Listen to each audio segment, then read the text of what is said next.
The first drug laws, enacted at the state and local level, are aimed at Mexicans in the Southwest, former African slaves who've moved to big cities, and perhaps the most foreign of all to America, the Chinese.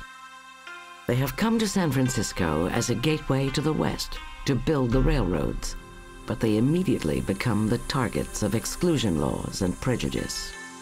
It became illegal to wear a ponytail down your back. It became illegal to carry water suspended by poles in the city of San Francisco. It became illegal to have a particular kind of laundry in the city. There were just lots of laws passed to harass and to get rid of the Chinese.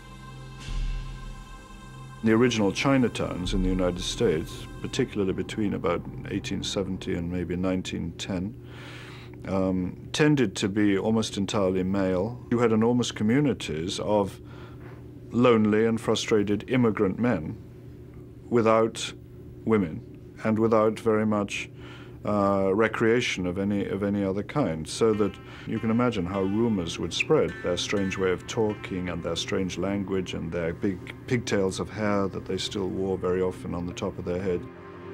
The Chinese bring with them the custom of smoking opium. But to the town fathers, opium is suspect, judged as sinister.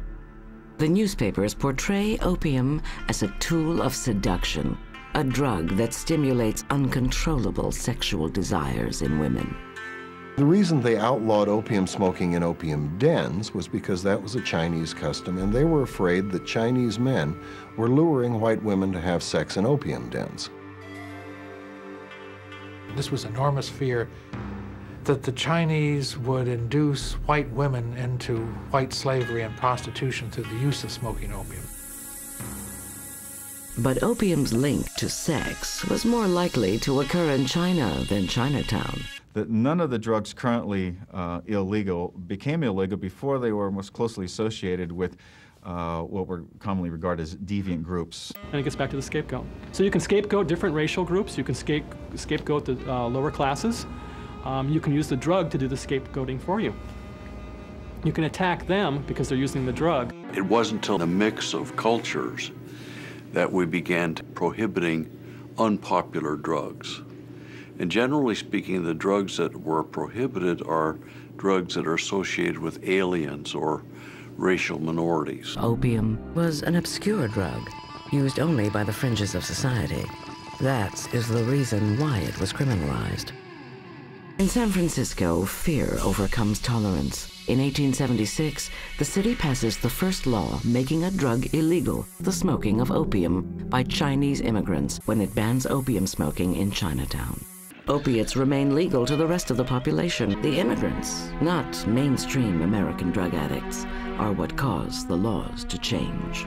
One of the most widely used legal opiates is a drug called laudanum.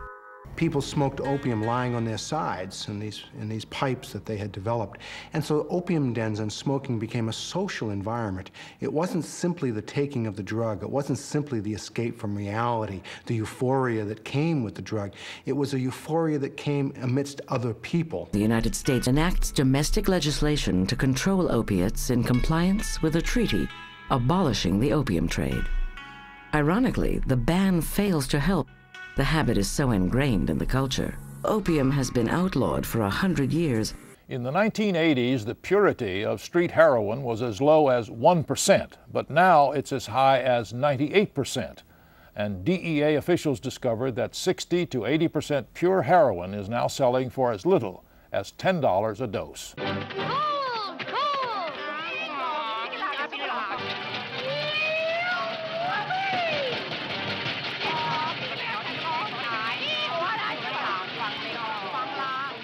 No, brother, as I was saying about this year food reproposition,